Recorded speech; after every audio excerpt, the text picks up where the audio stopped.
Hello and welcome to the Lazy Gardener. Today we're going to be potting up kale, and as you can see the kale is coming to the end of the rock wall here. So what I'm going to do is I'm going to pot it up into slightly bigger module trays so I can stick them underneath the heat lamps and get them out of the way of the baby nursery.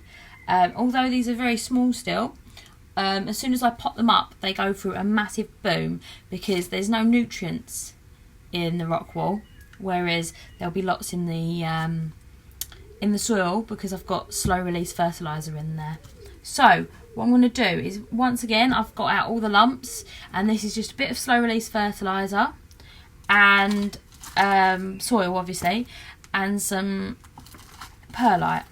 Put them in and make sure that the top of the rock wall cube is roughly where you want the soil to come up to, but be careful that little root, you don't want to rip it off. So I start lots of different things in the rock wall that I think anything that I have a little bit of a problem starting off in the soil works great with the rock wall. Things like squashes, I find squash is very sentimental, but it's great to start with the rock wall. And then you put it on and it goes through an absolute burst of growth. Right, that will go down when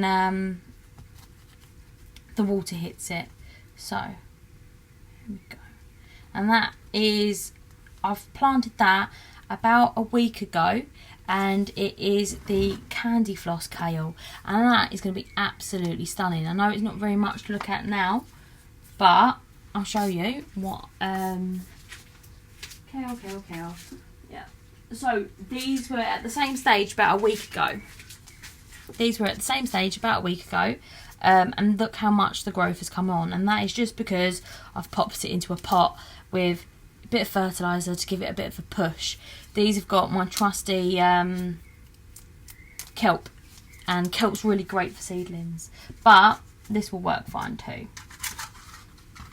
So, generous handful to make a little hole in the middle so the rock wall is incorporated into the soil. Be careful of that taproot. This one's very tiny, but I might as well get them all out of the way because you know that tomorrow it'll be asking to be potted on. Be extra careful with the tiny one. Hey, your tiny one. There we go. I'll pop him over there. So these pots are seeing a bit worse for wear because I've used them so many times. So they're falling apart a little bit, but they're still good. So yeah, just make sure you get it up to the wall, up to the where you want the seed to be. So there's about good for me. I like making the most of my pots. So these are going to have to be. These kale are going to be here until the last of my summer crops are harvest. So I will periodically be potting these up again and show you the progress on it. I think it will look quite nice. So potting up is not that interesting, but the difference between these are about a week. And you can just about see that and just about see this. This is just normal kale. I think it's curly kale. I haven't labelled it, so I've just stuck it down as kale. Whereas I know that the red one is definitely the candy floss kale because I only got that this year. And because it's new, I kind of planted loads of it thinking, oh, how exciting. So how many kales should you plant per person? Roughly speaking, if you never wanted to buy kale in the shop, it would be 3 to 5 plants per person of your household, because kale is a winter, it grows quite well over the winter and it's quite frost hardy. I grow 5 per person, so I'm doing 15 this year because there's 3 people in my household. But if I do have any extra, because I'm doing quite a few brassicas, then they're a great gift for someone. Especially people that have rabbits. Rabbits love kale. And then the last one, because I'm almost out of pots, because like I said, I'm doing 15 kale, 15, all brassicas I'm doing 15 of.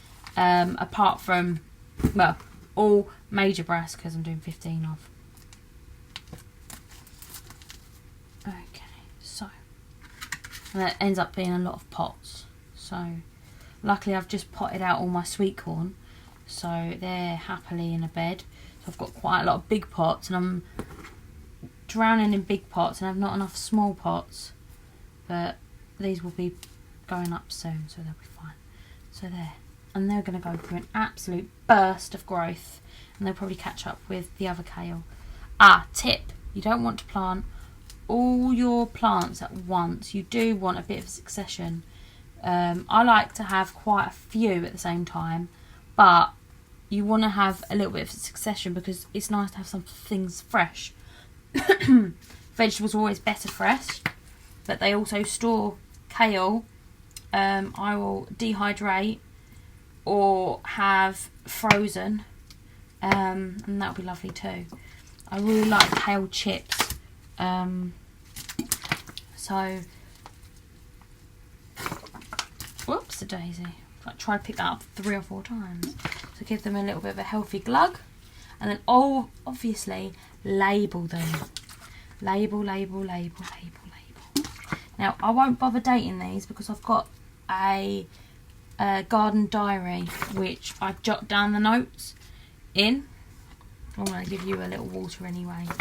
Look how lovely you look. So what I'll do is I'll write down that I sowed these. I sowed these when I sowed my last of my summer crops, when I put them all out, which was last weekend. So around like mid-May.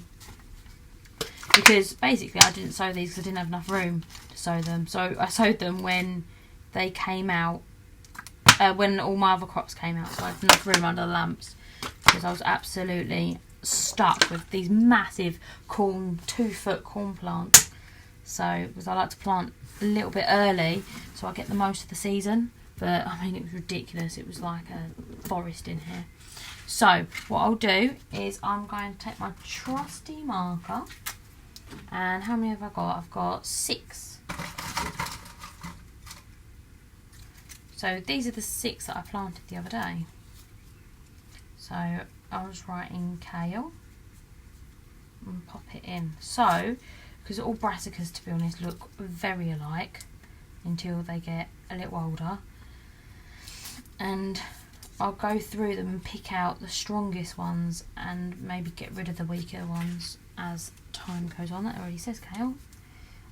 So I don't want to get rid of, say, all the kale and end up with no kale for cropping, which would be rubbish, wouldn't it?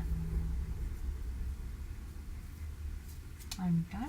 And now I have more room, and things can come out the cupboard and go under into the creche lamp site. And that's just the bottom of a milk carton.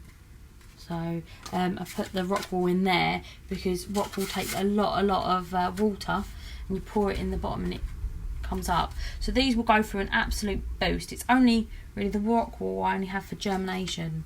Yeah, so that's it. With them, they're all done. So you can see the difference between them, look. And I'll update when I'm going to be putting these on. Alright? Bye. Thank you for watching. Goodbye.